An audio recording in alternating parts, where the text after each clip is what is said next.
नमस्कार साथियों।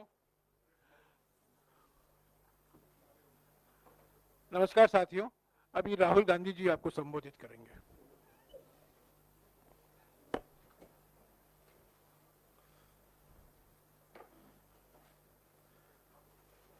नमस्कार, कैसे हैं आप लोग? ठीक है? गर्मी काफी है। हाँ?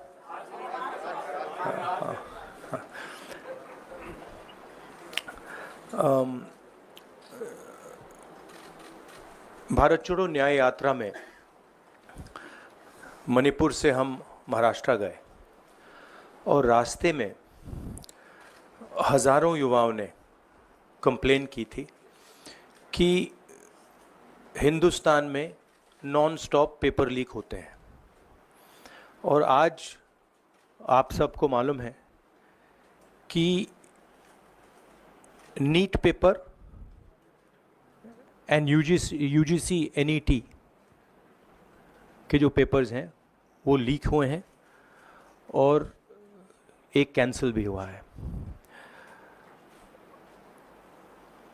कहा जा रहा था कि नरेंद्र मोदी जी ने यूक्रेन की लड़ाई रोक दी थी। मतलब एक ऑर्डर देके जो रूस और यूक्रेन के बीच में लड़ाई चल रही थी उसको रोक दिया था, ब्रेक लगा दी थी। इजराइल और गाजा के बीच में जो लड़ाई चल रही थी उसको भी नरेंद्र मोदी जी ने रोक दिया था। मगर किसी ना किसी कारण जो हिंदुस्तान में पेपर लीक हो रहे हैं उसको नरेंद्र मोदी रोक नहीं पा रहे हैं या रोकना नहीं चाहते हैं। नुकसान स्टूडेंट्स का होता है। जो हिंदुस्तान के स्टूडेंट्स हैं, मैं जानता हूं कि आप इन एग्जाम्स के लिए महीनों सालों काम करते हो। ये आपका फ्यूचर है और आपके फ्यूचर से खिलवाड़ किया जा रहा है। मध्य प्रदेश में व्यापम हुआ और अब उस व्यापम को नरेंद्र मोदी जी और उनकी सरकार पूरे देश में फैलाने का काम कर रही है। मैं इंस्टीट्यूशनल कैप्चर की बात करता हूं, मीडिया की बात करी, अलग अलग हिंदुस्तान के जो संस्थाएं हैं उनकी बात की। यही एजुकेशन इंस्टीट्यूशंस में हो रहा है। पेपर लीक का कारण है कि सारे के सारे वाइस चांसलर्स, एजुकेशन सिस्टम को बीजेपी के लोगों ने, उनके पेरेंट ऑर्गेनाइजेशन ने कैप्चर कर रखा है। जब तक ये कैप्चर रिवर्स नहीं किया जाएगा तब तक पेपर लीक चलता जाएगा। इस कैप्चर को फैसिलिटेट नरेंद्र मोदी जी ने किया है और ये एक एंटी नेशनल एक्टिविटी है क्योंकि ये देश का भविष्य है और इससे हिंदुस्तान के युवाओं को, स्टूडेंट्स को जबरदस्त चोट पड़ती है। इंक्वायरी चल रही है, एक को आपने कैंसिल कर दिया है, अब पता नहीं दूसरे को कैंसिल किया जाएगा या नहीं किया जाएगा, बट कोई ना कोई तो इसके लिए जिम्मेदार है और उनको एकदम पकड़ा जाना चाहिए और उन पे एक्शन लिया जाना चाहिए। आपके कोई सवाल हो? साथियों, मैं गुजारिश करूंगा सवाल आपके इसी विषय पर। हाँ प्लीज। हाँ, sorry. So, when I went on my Bharat Jodo Yatra, the second one, throughout the route, students were telling me that paper leaks are endemic in India. They study, they work hard, honest students suffer, and students who want to cheat benefit. And this was repeated again and again and again and again. Now we are seeing an expansion of the idea of Vyapam across the country. BJP states have had to deal with this. Uttar Pradesh has had to deal with this. Madhya Pradesh has been a center of this. Gujarat has been a center of this. And now they have expanded this idea to the rest of the country. This is extremely damaging to students, and it's happening because all our institutions have been captured. Our vice chancellors are placed not based on merit, but because they belong to a particular organization. And this organization and the BJP have penetrated our education system and destroyed it. What was done by Mr. Narendra Modi to the economy with demonetization has now been done to the education system. Youngsters, I want you to know that the reason this is happening and the reason you're suffering is because an independent, objective education system has been demolished, and it has been replaced by an education system that is captured by the BJP, captured by their parent organization. And until this capture is released, you're going to suffer. You're going to see cancellations of your exams. You're going to see paper leaks again and again and again. One paper has been cancelled. We don't know what is going to happen to NEET, but whatever happens, it should not be done in a arbitrary fashion. The rules that apply to one paper should apply to another paper. And it is very important that the people who are guilty here are brought to book and they are punished. Thank you.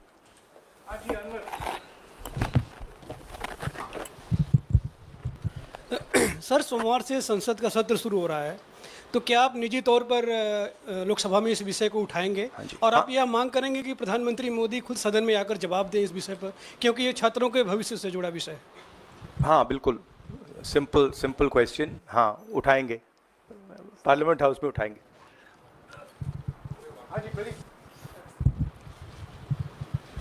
Thank you sir. Rahul ji मैं इधर हूँ. सवाल ये है कि जो education system इस वक्त है और जिस तरीके से जो पेपर लीक हुए, जिसका आरोप भी आपने लगाया और जो सामने भी आया है, रद्द भी हुआ है कल परीक्षा, लेकिन सबसे बड़ा सवाल ये है कि बदलाव क्या होने चाहिए, वो बदलाव जो इससे परीक्षा लीक रुके, वो क्या आपके पास फार्मूला है? हमारे मैनिफेस्टो में हमने लिखा था. देखिए, 2-3 चीज़ें हैं. सबसे पहले जो शिक्षा का सिस्टम है उसको एक संगठन ने कैप्चर कर रखा है. अपने लोगों को हर पोस्ट पे यही डालते हैं. वाइस चांसलर्स की लिस्ट निकाल लीजिए, पता लग जाएगा. तो इसको रिवर्स करना होगा. दूसरी बात, मैनिफेस्टो में हमने साफ कहा कि पेपर लीक होने के बाद कार्रवाई करना एक बात है, बहुत जरूरी है और स्ट्रिक्ट से स्ट्रिक्ट कार्रवाई होनी चाहिए. मगर हमने ये भी कहा था कि पेपर लीक होने से पहले जो सिस्टम्स हैं, जो यूनिवर्सिटी के एग्जाम्स के रूल्स हैं, सिस्टम्स हैं, इनको फिर से असेस करना पड़ेगा, इनको स्टडी कर रीडिजाइन करना पड़ेगा. ये दोनों काम हमने अपने मैनिफेस्टो में साफ लिखे हैं और विपक्ष दबाव डालकर ये दो काम सरकार से करवाने की कोशिश करेगा.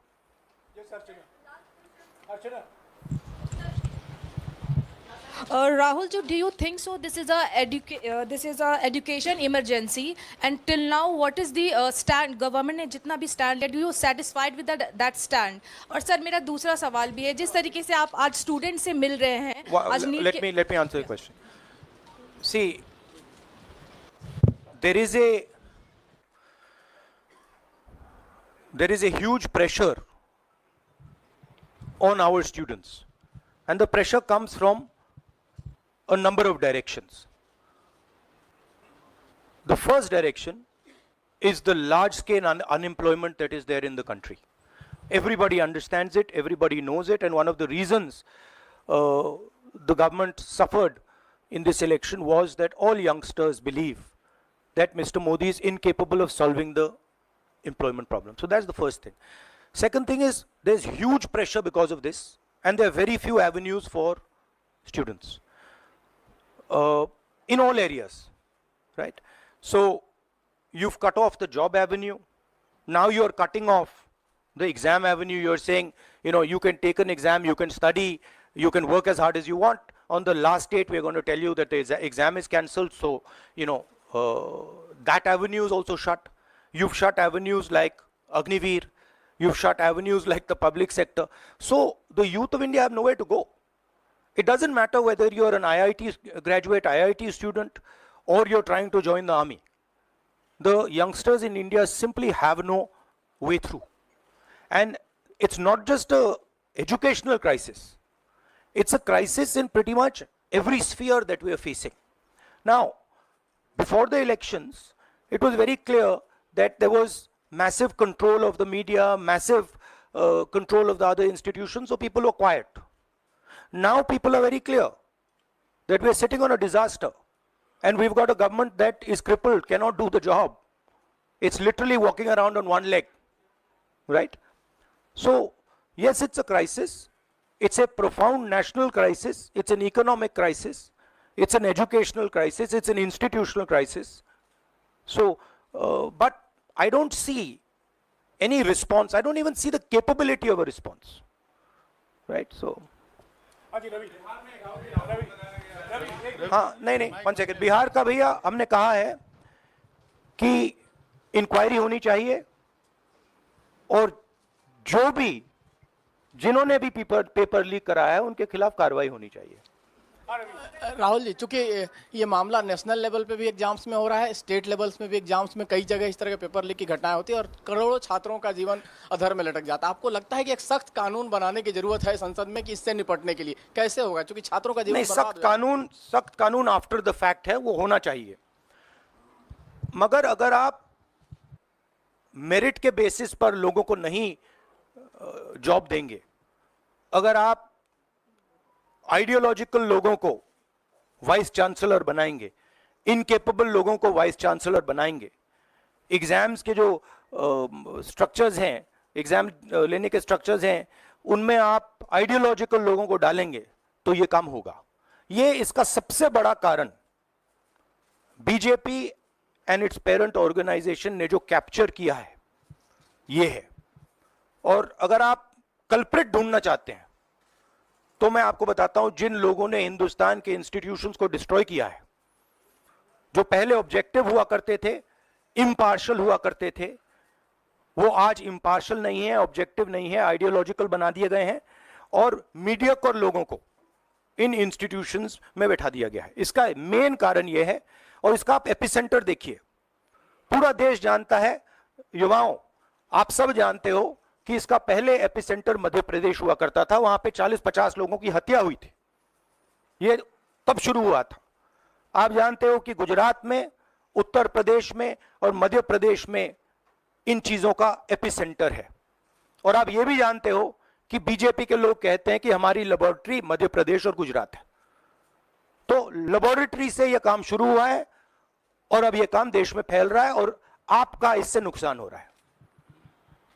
जब तक यह रिवर्स नहीं किया जाएगा, जब तक हिंदुस्तान के इंस्टीट्यूशंस इनके हाथों से नहीं छीने जाएंगे और इफेक्टिव, ऑनेस्ट, इम्पार्शियल लोगों के हाथ में नहीं जाएंगे, तब तक ये होता रहेगा।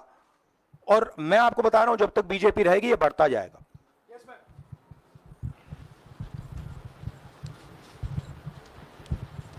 सर, एनटीए के अंदर सारे एग्ज़ाम्स आने लग गए हैं, नीट भी, नेट भी, और इवन कॉलेज एडमिशन्स भी उसी पे हो रहे हैं। तो आपको लग रहा है ट्रांसपेरेंसी कहीं ना कहीं वहीं ख़त्म हो जा रही है, क्योंकि वो एक एजेंसी जो है वही सारा कंडक्ट करा रही है। तो आपने पार्लियामेंट में इस मुद्दे को उठाने को सोचा है कि एनटीए को कहीं ख़त्म करने की ज़रूरत है या बदलाव करने की ज़रूरत है? नहीं, देखिए, अगर हिंदुस्तान में बहुत सारे ऑनेस्ट लोग हैं, बहुत सारे ऑब्जेक्टिव लोग हैं, अगर ऑब्जेक्टिव लोगों को, ऑनेस्ट लोगों को आप ये काम दोगे, पेपर लीक नहीं होगा।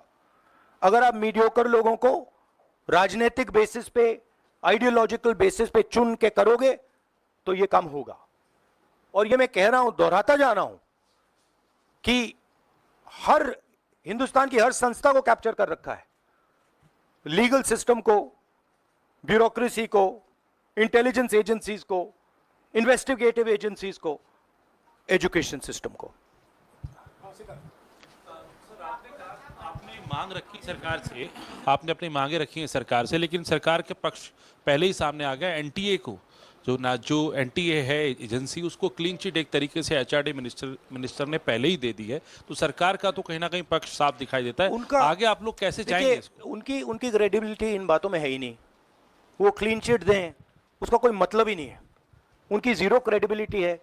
सब लोग जानते हैं कि एपिसेंटर मध्य प्रदेश, गुजरात एंड उत्तर प्रदेश। सबसे ज्यादा मेरी यात्राओं में सबसे ज्यादा पेपर लीक की बात यहीं आई थी, उत्तर प्रदेश में आई थी, मध्य प्रदेश में आई थी। हाँ Sanjeev. Rahul ji, NTA has conducted one test and which has been cancelled. The other is under doubt, you know, and the court is looking into it. Would you say that the agency like NTA is incapable of conducting such examinations, because two main examinations, and I you would- want it to be disbanded or something? No, I would say that if you let people who know how to run these things and you promote people based on merit, there are multiple ways in which you can do exams successfully.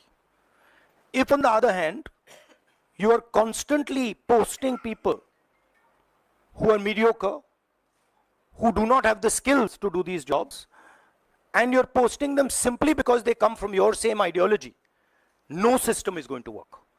You can change whatever system you want. If the people who are being put into that system are mediocre and being put in for the wrong reasons, it is never going to work. Sir, Last question. Sir, NEET, specifically on NEET examination, there is of course an investigation that is going on, but the scheduled counseling session is not been delayed. It is going to happen as per schedule. So do you think that this is a mere eyewash when it comes to the investigation, saying that investigation bhi ho rahi hai, but then they are not delaying the Look, they can eyewash whatever they want, but they are going to get such pressure from the opposition that they're going to think twice about whatever they're doing. Because we are not going to allow this type of activity to be done as far as our students are concerned. Our students sit there, they work, they spend months, they dream about these exams for years, they spend huge amount of money. So the opposition is simply not going to allow any of this eyewash that is taking place. We will make sure that we put so much pressure on them that this issue is resolved. Okay, Janendra, last question. Sir, Janendra, जल्दी.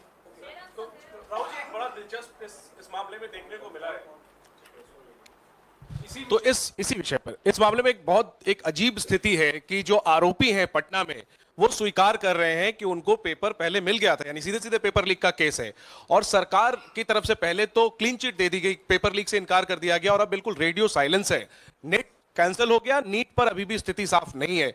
तो ये जो स्थिति है, आरोपी कह रहे हैं पेपर लीक हुआ, मंत्री कह रहे हैं नहीं हुआ, इस पर आप क्या सोचते हैं? और नो कॉन्फिडेंस मोशन पार्लियामेंट में आप लोग लाने की कोशिश करेंगे? Silence is because Prime Minister is crippled. Right now, Prime Minister's main agenda is the Speaker. So he's not bothered about NEET, he's not bothered about all these things. He's bothered about कि भैया मेरी सरकार निकल जाए यहाँ से और मेरा speaker बन जाए. Right? That is where he is right now. That's where his mind is. Right? So, essentially the main thing is that we have a government now, right, and a Prime Minister now, who will find it very difficult to function. The Prime Minister, if I might say so, is psychologically broken. He has collapsed, psychologically collapsed. And he will struggle, knowing his personality, he will struggle to run a government like this. Because his entire sense of running a government, the idea of running a government, Mr. Modi's idea is to generate fear in people, to frighten people, to make people not speak. You're aware of that.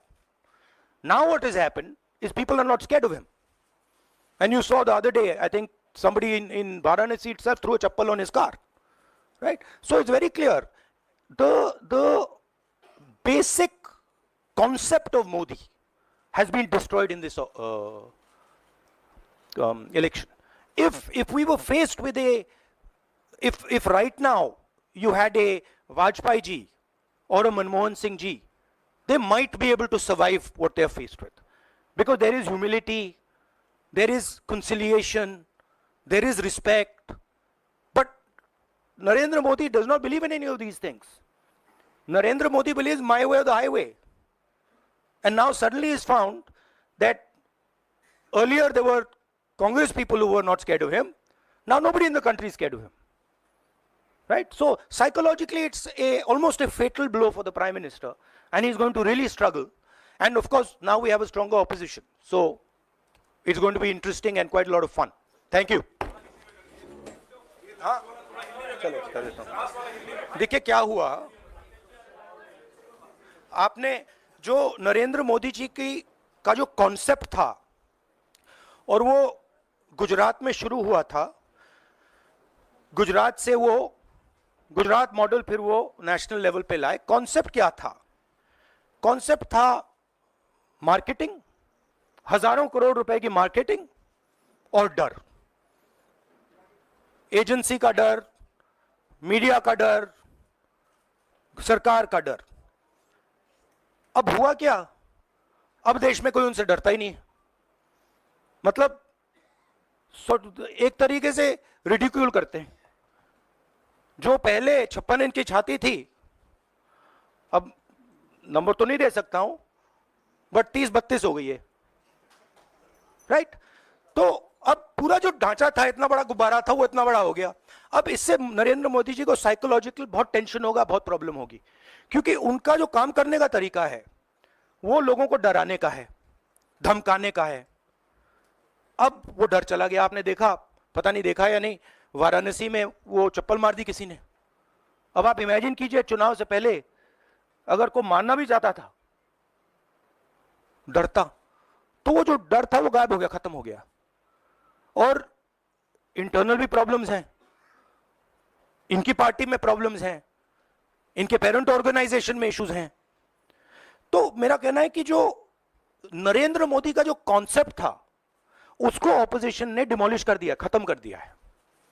उसको आप 56 inch की छाती कहें, उसको आप डर कहें, उसको आप मतलब जो बिग नरेंद्र मोदी जी की जो इमेज थी उसको फाड़ दिया हमने। अब अगर वाजपेयी जैसे लीडर होते जो जिनमें ह्यूमिलिटी थी, मनमोहन सिंह जी जैसे जिनमें ह्यूमिलिटी थी, लोगों की रिस्पेक्ट करते थे, बात सुनते थे, ऐसी सिचुएशन वो काम निकाल सकते थे। मगर ये नरेंद्र मोदी जी की स्टाइल ही नहीं है। नरेंद्र मोदी जी मतलब किसी की सुन नहीं सकते, बिना फोर्स काम नहीं कर सकते। तो ये अब मामला है। और दूसरी बात, बहुत मजबूत ऑपोजिशन है, तो काफी मतलब इंटरेस्टिंग समय है। Thank you.